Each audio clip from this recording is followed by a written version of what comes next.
আসন ভাগাভাগির সমঝোতা থাকলেও মিত্র দলগুলোর জন্য ছেড়ে দেওয়া আসনগুলোতে বিএনপির কিছু নেতার প্রার্থী হওয়ায় জোট শরিকদের মধ্যে তীব্র অসন্তোষ তৈরি হয়েছে। দলীয় নেতৃত্বে সতর্কতা ও বহিষ্কারের সিদ্ধান্তের পরও এসব প্রার্থী নির্বাচন থেকে সরে না দাঁড়ানোয় জোট রাজনীতি নতুন সংকটে পড়েছে। জোটের ১ ডজনের বেশি শীর্ষ নেতা জানান, বিএনপির বিদ্রোহী বা স্বতন্ত্র প্রার্থীদের কারণে সমঝোতা কার্যত ক্ষতিগ্রস্ত হচ্ছে। স্থানীয় পর্যায়ে বিএনপির নেতাকর্মীদের সহযোগিতা পাওয়ার কথা থাকলেও বাস্তবে উল্টো চিত্র দেখা যাচ্ছে।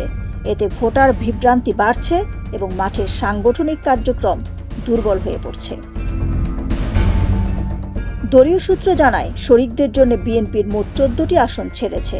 এর মধ্যে অন্তত ৬টি আসনে সদ্য বিএনপিতে যোগ দেওয়া নেতারা প্রার্থী হলেও কয়েকটি আসনে বিএনপির বিদ্রোহী প্রার্থীরা থেকেই গেছেন। ফলে জোট প্রার্থীদের প্রধান প্রতিদ্বন্দ্বী এখন অন্য দল নয়, বরং বিএনপির নিজস্ব নেতারাই।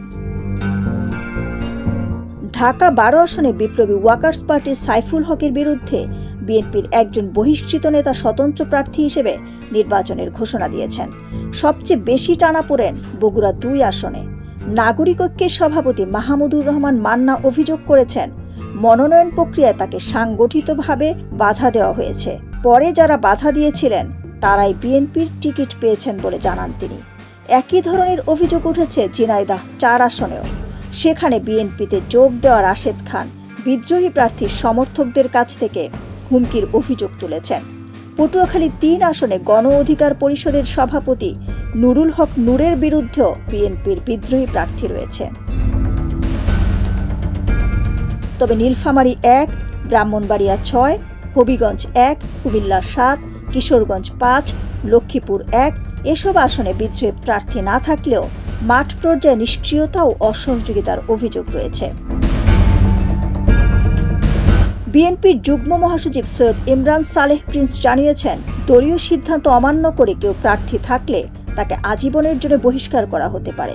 ইতিমধ্যে শরিকদের আসনে মনোনয়নপত্র জমা দেওয়ায় অন্তত ৯ জন বিএনপি নেতা বহিষ্কৃত হয়েছেন। তবু মাঠ পর্যায়ে বিদ্রোহ পুরোপুরি থামেনি। এই পরিস্থিতিতে জোট নেতারা সরাসরি বিএনপির ভারপ্রাপ্ত চেয়ারম্যান তারেক রহমানের হস্তক্ষেপ কামনা করেছেন। তাদের আশঙ্কা, তৃণমূল পর্যায়ে এই বিদ্রোহ জোটের বিশ্বাসযোগ্যতা ক্ষুণ্ণ করতে পারে এবং একাধিক আসনের ফলাফল প্রভাবিত হতে পারে। এদিকে নির্বাচনমুখী জোটের ঐক্যের প্রয়োজন, অন্যদিকে দলের ভেতরেই অনুগত বিদ্রোহী টানাপোড়েন। এই দ্বন্দ্বে বিএনপির রাজনীতি এখন কঠিন এক পরীক্ষার মুখে, আর সেই পরীক্ষার ফলের দিকেই উদ্বিগ্ন চোখে তাকিয়ে আছে মিত্র দলগুলো।